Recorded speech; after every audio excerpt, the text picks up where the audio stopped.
गरीब और वर्ग, देश के संसाधनों पर पहला अधिकार गरीबों का है। सरकार ने मौजूदा आरक्षण जो कि एससी, एसटी, अन्य पिछड़े वर्ग के लिए है, उसको पूरी तरीके से, पूर्ण रूप से बरकरार रखते हुए गरीबों के लिए भी अब शैक्षणिक संस्थानों में और सरकारी नौकरियों में 10% का आरक्षण सुनिश्चित किया है।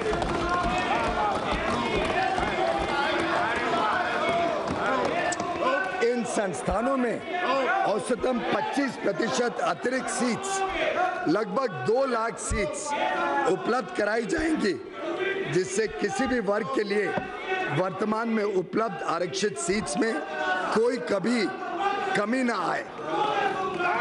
गरीबों और मध्यम वर्ग के परिवारों को सस्ते दाम पर अनाज उपलब्ध कराने के लिए वर्ष 2018-19 में लगभग 1,70,000 करोड़ रुपए का व्यय किया गया, जो वर्ष 2013-14 के खर्च के मुकाबले लगभग 2 गुना है।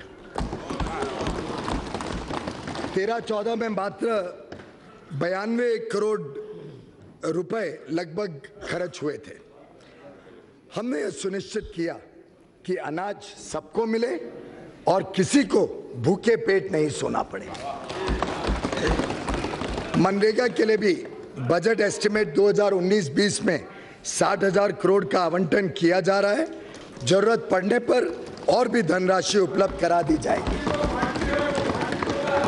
We have worked to bridge the urban-rural divide in the country. Honorable members in this august house, many of whom are from rural areas, will agree that several times in the past, only empty promises have been made to the people living in our villages. During the last 5 years, we have undertaken targeted expenditure to improve their quality of life in all its dimensions. हमारा उद्देश्य है कि गांव की आत्मा बरकरार रखते हुए वहां भी शहरों जैसी सुविधाएं उपलब्ध हो।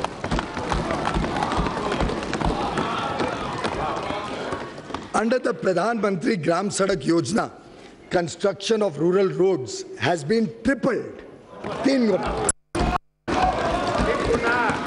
15,80,000 habitations out of a total of 17,84,000 habitations have been connected with Pakka roads, and the work is going on to complete the rest very, very soon.